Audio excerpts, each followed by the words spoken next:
37. The last cab ride. 20 years ago, I drove a cab for a living. One time I arrived in the middle of the night for a pickup at a building that was dark except for a single light in a ground floor window. Under these circumstances, many drivers would just honk once or twice, wait a minute, then drive away. But I had seen too many impoverished people who depended on taxis as their only means of transportation. Unless a situation smelled of danger, I always went to the door. This passenger might be someone who needs my assistance, I reasoned to myself. So I walked to the door and knocked. "Just a minute," answered a frail elderly voice. I could hear something being dragged across the floor. After a long pause, the door opened.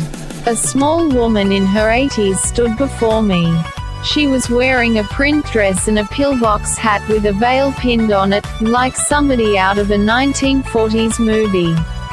By her side was a small nylon suitcase. The apartment looked as if no one had lived in it for years. All the furniture was covered with sheets. There were no clocks on the walls, no knickknacks or utensils on the counters. In the corner was a cardboard box filled with photos and glassware.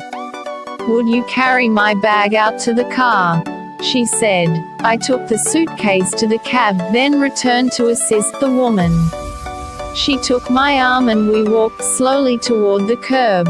She kept thanking me for my kindness. "It's nothing," I told her.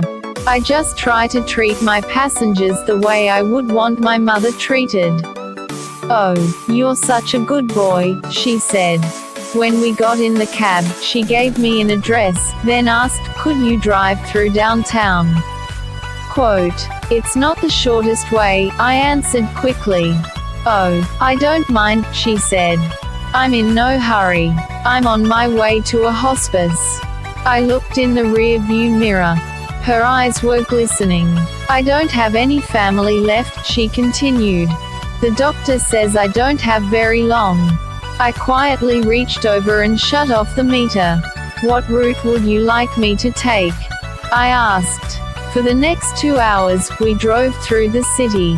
She showed me the building where she had once worked as an elevator operator. We drove through the neighborhood where she and her husband had lived when they were newlyweds. She had me pull up in front of a furniture warehouse that had once been a ballroom where she had gone dancing as a girl.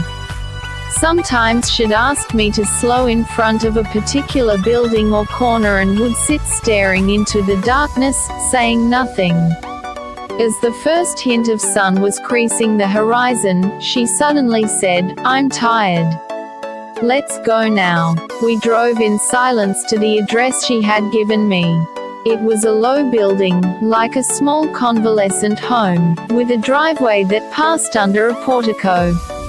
2 orderlies came out to the cab as soon as we pulled up. They were solicitous and intent, watching her every move. They must have been expecting her. I opened the trunk and took the small suitcase to the door. The woman was already seated in a wheelchair. "How much do I owe you?" she asked, reaching into her purse. "Nothing," I said. "You have to make a living," she answered. "There are other passengers." Almost without thinking, I bent and gave her a hug. She held onto me tightly. "You gave an old woman a little moment of joy," she said. "Thank you." I squeezed her hand, then walked into the dim morning light. Behind me, a door shut. It was the sound of the closing of a life. I didn't pick up any more passengers that shift. I drove aimlessly, lost in thought. For the rest of the day, I could hardly talk. What if that woman had gotten an angry driver, or one who was impatient to end his shift? What if I had refused to take the run, or had honked once, then driven away? On a quick review, I don't think that I have done anything more important in my life. We're conditioned to think that our lives revolve around great moments. But great moments often catch us unaware, beautifully wrapped in what others may consider a small one.